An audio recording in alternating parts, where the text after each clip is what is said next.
Welcome to Southwest Florida Real Estate Update, hosted by area realtor Jim York and York Real Estate Group of Downing Fry Realty. Our show will bring you the most up-to-date information about the local real estate market, featuring leading experts in the real estate field. Good afternoon and welcome to the Southwest Florida Real Estate Update. I'm Michael York with the York Real Estate Group, and I'm joined today by our host Jim York and his guest Don Ross of Ross Title and Escrow. Welcome to our show. Thank you, Michael, for the introduction. Well, we're here again today. Welcome, Jim.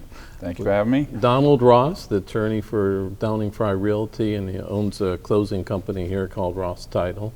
Don, just tell us a little bit about yourself shortly, and then we can get into the show, because this, I think, is going to be a very interesting show today. Well, God, nowhere to go but down now. Right. Well, I'm a local attorney. I've been so for 30 years. As you mentioned, the attorney for Downing Fry. I'm a partner in Ross, Lanier & Dyfick, a law firm, own Ross Title and Escrow. We're located on this corner of 6th Avenue North and 41, right across from Pastrami Dan's.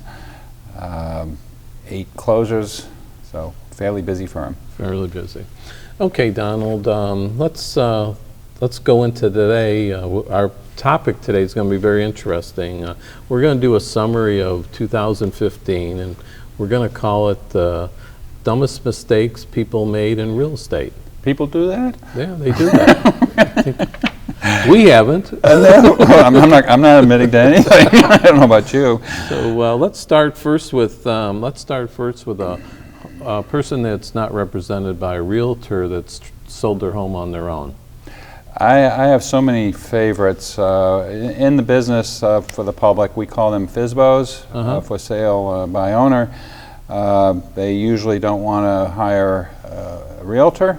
They don't want to pay a commission. They don't want to hire an attorney. You know, they're trying to save every nickel. And I get it. People don't like to waste money, but they really don't get the process. They don't understand how much is involved with this. But probably my all-time favorite is a client who had his master's in theology, very smart guy. He had 16 retail stores, and he hired his nephew to build a house, and he had no contract. Nothing. Zero. I get the phone call after he gets a bill for cost overruns because he made change orders. He wanted French doors instead of regular doors and a bunch of other things. And they're family, so of course they assume everybody's going to be reasonable and act in good faith. But you know, my experience is, my perception of good faith and yours could be entirely different. You could honestly think something is reasonable, and I can honestly think something is reasonable, and we have come to a different conclusion. So this situation, my client got the bill for the cost overruns from his nephew, and I said, okay, can I have a copy of the contract? And he said, what's that? I said, oh God, no, there was no contract. There was absolutely no contract. And it ended up in litigation, family. And we ended up having family that, they would schedule who would show up when for baptisms and weddings and things of that sort. So the stupidest thing or the dumbest thing was just not having a realtor, not having a contract. I've had people use California forms. They'll go on the internet and pull one trying to save a few dollars. I think some of it stems from people just not understanding what a realtor provides. Your team. That's right. They think they don't see the people behind Jim. Right. I can do it myself. Yeah, I can do it myself, and it's a big ticket item. And for a few dollars, they end up, in this case, alienating family. Right. Well, okay, Don. Let's go to the dumbest thing you've seen from a realtor standpoint. Well, this one made me nervous because I get my living from realtors, so I got to be super careful. And I asked my staff, and I asked one of my partners who does civil litigation, what she thought. But my staff all, at the same time, they're sitting around the table in the lunchroom having lunch, said, can I put a dead person on a contract? Because they get asked legal questions. That's right. And then they try to refer them to me. And the answer is no, you don't put a dead person on a contract. Who's going to sign? The dead person can't sign. So you put, depending upon the situation, that's why they need to talk to an attorney, really. If it's homestead, you put down all the heirs, the kids, all the kids. If it's not homestead and the estate's been opened, you put down the personal representative or the executor. It's always safe, though, to throw the kids in there because you don't know what title issues will come up down the road. The dumbest question I got asked was, a client died. This is somebody who, an agent who had a listing.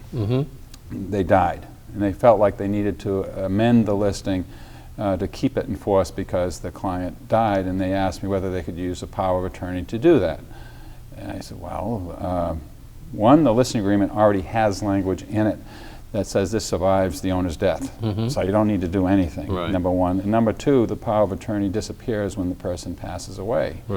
It just evaporates. So, but that's my perspective. I've been doing this a long time, so maybe that's a good question. Maybe it's not. I'm glad they asked.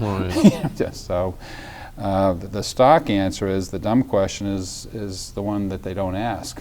That's If I'm going to make fun of somebody for asking a question, they're never going to ask any questions. No, and I think that's a true thing because even with being in the business 20 years, I'm calling you and I'm always laws change, everything changes, and I might think of it one way or you can think of it another way. So I really don't think by any means it's a dumb question on anybody's part, whoever they're involved in. I mean, this is what I do for a living, so that's right. You don't. I mean, you sell, but you didn't go to law school, and the people in the street, they certainly didn't go to law school. So there were truly, and it's not a humorous answer, but the dumb question is the one that you're intimidated into not asking. And I tell people, I work for you.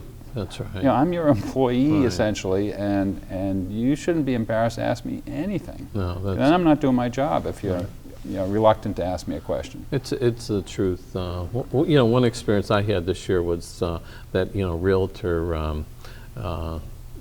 The people purchased one of my listings, and you're smiling, and they thought there was an equity in a golf membership. And there really wasn't a golf membership. It was a social membership that you could upgrade to a golf membership, but there's no equity, and they thought it was our fault, and that's we never said there was any equity. We said there was a transferable social membership but no equity, so they didn't do their due diligence. Well, you had it right in MLS. From what I remember, you had a list of the different types of memberships and showed whether there was equity or not. So the other agent didn't look. So I mean, it might not be. I'm just saying it's communication again. They should follow up, and I think it was something that could have been avoided. Easily. So next thing let's go to is to what was the hardest closing you had? I have so many hard ones. I know. I mean, they're all hard these days for a variety of reasons, but and I don't know if this is necessarily funny, but it brings in a lot of variables. A client, a good friend, a former realtor passed away, and her two daughters were selling mom's home, and they didn't talk to each other. Typical American family. They didn't talk to each other. And the attorney on the other side, one who I'll remain nameless, who I like a lot. He's a great guy. He's funny. He's quite brilliant, but he's so brilliant that doing a closing with him is a huge effort. I mean, you really have to know the man, and fortunately I've known him since my 20s. So I know what he's like, but he's my standard, and I'm not going to say his name, but whenever I represent a buyer and there's a title defect and I'm fixing it, I always speculate, well, someday my buyer is going to sell this property, and God help me if the next buyer is represented by this particular attorney. I need to make sure this is, I'm going to call him Sam-proof. Right. This better be Sam-proof, or my life is going to be a nightmare 5 years down the road. So this closing, he wasn't happy with the payoff we were getting from Bank of America. Didn't comply with Florida statutes, and it didn't. But my underwriter and all the underwriters, and these are A-rated underwriters, and I've got two of them, reviewed it and said, we'll insure it. We're not concerned. It's not a problem. And this is how Bank of America does it. And you try telling Bank of America to change anything, they're not going to do it. They're not going to do it. Right. So you're never going to close if you're going to insist on this. So I, at one point, because I know this attorney real well, called him and said, Sam, I'm just not going to be able to get what you want. In fact, I'm thinking of just dropping this case. This is a nightmare. These sisters don't talk to each other. They're calling me all the time. They're crying on the phone, and and I'm not going to be able to make you happy, and I cannot spend my entire life on this file. And, oh, Don, don't worry, we'll work it out. And if they escrow just a few dollars here, we'll do it. And in fact, I'm going to sue my own bank this summer because I paid off my mortgage and I don't like the way they did the satisfaction. I said, oh, okay, Sam, it's not his real name, but but that was probably the hardest one. And in fact, I asked my staff, what do you think the hardest one was? And they all said that one because it tortured them. Okay, Don, we're going to take a little short break, and we're going to be back in 1 minute when we're going to have some other real interesting dumbest mistakes on their show just in 1 minute. Thinking of buying a home located in a golf course community in the Naples, Marco, Bonita, or Estero, Florida? Here is what Mark Lai, former PGA winner, says about Realtor Michael York of the York Real Estate Group of Downing Fry Realty. Hi, I'm Mark Lai. If you have any real estate needs in Naples, Florida, the one company to contact is the York Real Estate Group. Also, if you want a golf course property to invest in, Michael York of the York Real Estate Group is the guy to contact. Michael knows every golf course in Naples. I will tell you this, he's been in the golf business for a long time. He's played all the great golf courses down here, and he is an outstanding realtor. I've known him for quite some time, and he's he's got a lot of integrity, and he very much knows his stuff on all the different clubs here in Naples. So the York Real Estate Group is a great place to start. So if you have any time or anybody that wants to visit down here in Naples and look at the options out there, please contact the York Real Estate Group.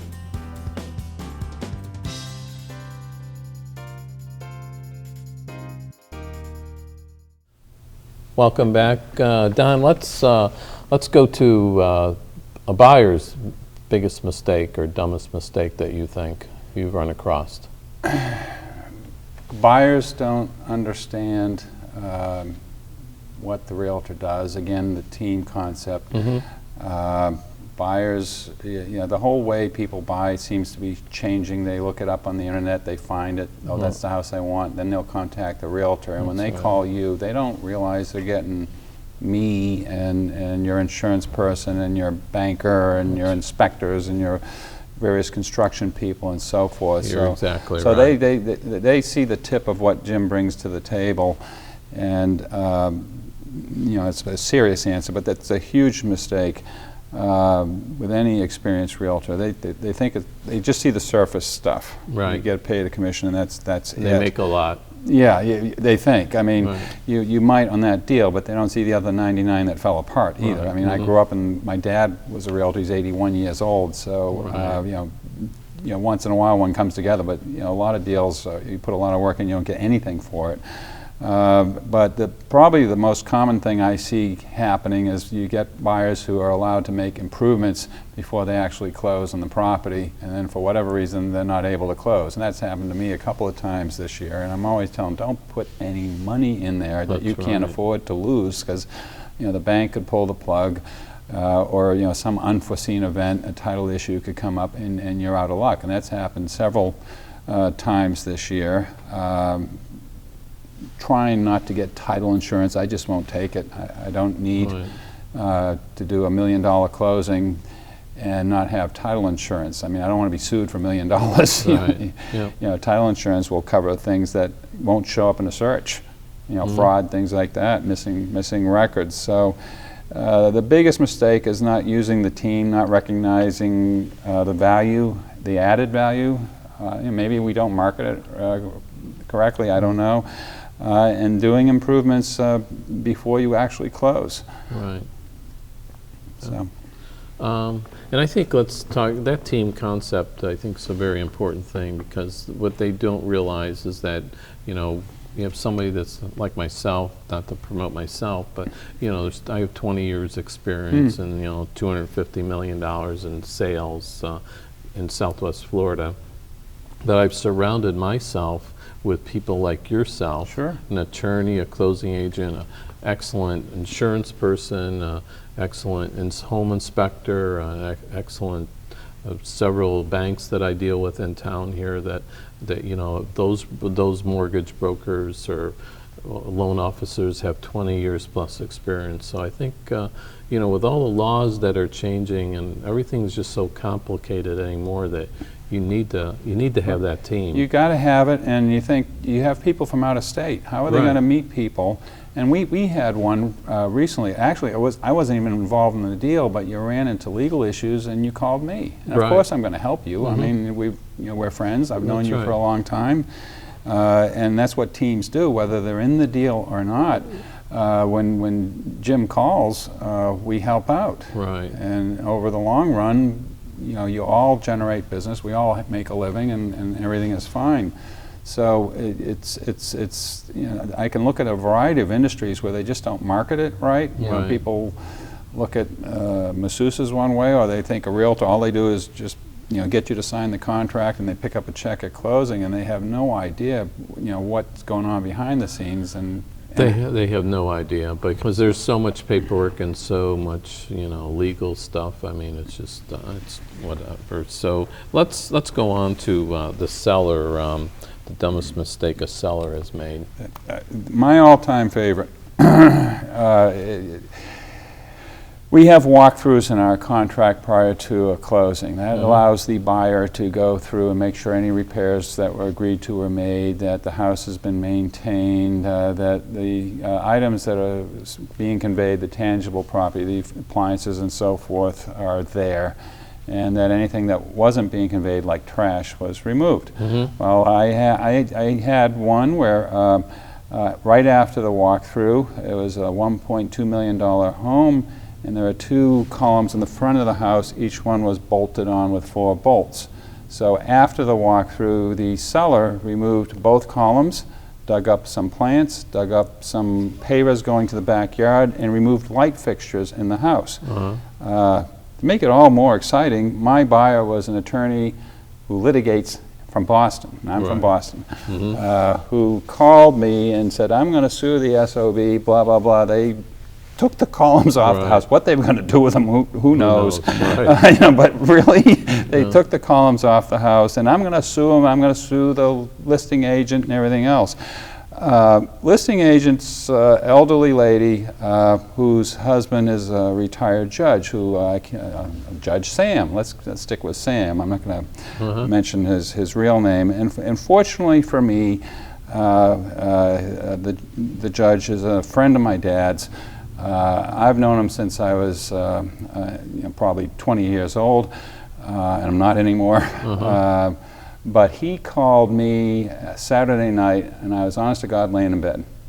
You know, and when Judge so-and-so calls, you know, my wife, it's Judge so-and-so. I said, yes, Your Honor. And he says, you know, my wife, you know, she's got a heart condition, Don, and, you know, if anything happens to my wife, I'm going to shoot him.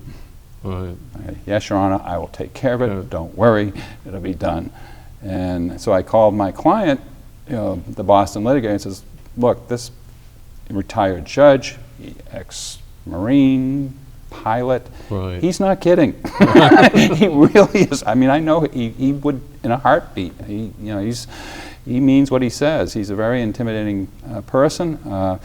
And I said, you know, fortunately, I know the attorney on the other side, who I used to go to see when I was in law school. So I was able to call the other attorney and say, somebody's going to get shot here. So we got the columns back. We got, you know, the flowers. They were impatient, for crying out loud. The fixtures. I said, you know, people are strange. You can't go wrong overestimating the strangeness of people. You meet all kinds. But that had to be the dumbest seller's mistake. I don't even think it's a mistake. It's just plain old stupid. I mean, Right. you don't take the columns off the front of the house. God. Well, Don, we're just going to take another little short break, and we're just going to be back in 1 minute, and we're going to finish up with a couple more stories that Don can tell us here. Thank you. Thinking of buying or selling a home in Naples, Marco, Bonita, or Estero, Florida? Think of the most experienced York Real Estate Group associated with the #1 brokerage in Naples, Downing Fry Realty, which produced $1.9 billion in sales in 2014, controlling 43% of all transactions in Naples. Jim, Michael, and Morgan York make up the York Real Estate Group of Downing Fry Realty. With over $250 million in sales transactions, they can offer you the expertise and trust you want and need in a realtor. Call them today at 239-273-6727 or visit their website, www.naplesyorkrealestate.com. Welcome back. Don, let's talk about the builders, okay? Mm-hmm. There are developers in the area. What mistakes that you've seen them make that are kind of dumb? Some of them are just incredibly bad business. One involved you. I'll do the other one first. There is a developer in town who, because I don't feel like being sued, has an incentive program to buyers who don't use a realtor. Mm-hmm. They discourage other realtors getting involved, and I think it was a $6,000 incentive. And this particular realtor had called the sales office of the developer to say this person's coming over. They actually put it in the system, the people's name. Uh-huh. And once the buyer realized that there's $6,000 here that they could get if they got rid of their realtor, they did it. Now the realtor called me incensed, and rightfully so, even though technically you're supposed to bring the person in and register them, but this realtor had sent quite a bit of business to this builder over the years, and is a realtor with our company, which is a large company. That's right. To me, and this is what I was saying to the realtor, I said, what we need to do is get the right person and say, this is just bad business for the builder. You do not want to discourage agents from referring their clients to this builder or any of their developments. And if you're going to be so silly to do so, you sure as heck don't do it with a company that has so many agents, because word will get out that you need to be super careful when you refer anybody to this particular builder, and lots of luck getting to speak at one of their sales meetings, by the way. So for $6,000, you're going to alienate one person who's done $10–20 million worth of business at least with that developer, and put on high alert one of the largest companies in town. I mean, it's like, what are you, crazy? And you had a similar incident yourself, where you were shortchanged by a builder. You sold the lot, I think, and then they tried to. In fact, they did, didn't they? Well, the client wanted to build a home on a particular lot that I sold the client, and I introduced them to the builder, and I helped them get the plans together and stuff like that, and then at the end the builder said the client pays the commission, the builder doesn't pay the commission. So typically in 99.9 cases... Oh, they broke it out. I remember that. So it's so obvious to the client. I mean, and what I tell agents... That's how I get paid, is by the developer or the builder, not by the client when you're...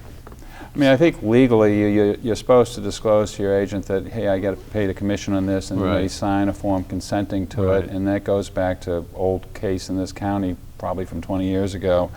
So as long as your client, and this is just part of being an ethical realtor, as long as they know that you're getting paid and they're okay with it, you don't have to rub their face in it. But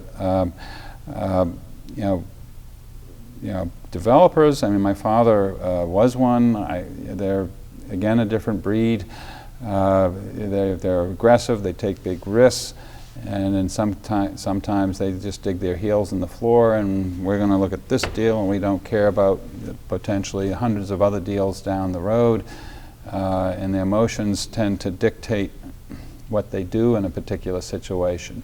Others I can think of who were totally class acts, who were concerned about their reputation, who wanted the buyer to buy other properties in there, Right. in Pelican Bay, for example. Never an issue, never a problem. You could rely on the punch list being done, and because they want those people to buy more properties, That's and they right. want them to refer Tell their their friends to. Right. So and you could see this with any profession. You could apply it to attorneys. You could apply it to realtors. You know, if you just look at this deal instead of all the deals, the long view, Right. and how much money can I make on this deal, instead of if I do the right moral, ethical thing, even if I don't get paid anything in this particular transaction, you make more in the long run. That's I right. mean, you really do. If you do the right thing and treat people well, yeah, you're not only doing the right thing, but you actually, it's profitable. Yep. You don't have to take advantage of folks.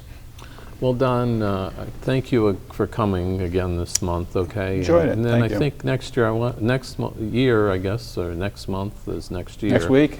Next year, I think we're going to have a topic on Canadians or foreign buyers buying here in the okay. United States, and if somebody passes away or dies, what ramifications there are in that, and how they can protect themselves in those Sure. cases. Okay. So I'd like to have you start thinking about that, and then. Is that my Christmas gift? That's or? right. Well, Thank we'd you, like to Jim. wish everybody a Merry Christmas and a Happy New Year, and hopefully we're all have a healthy and successful year in 2016. Thank you.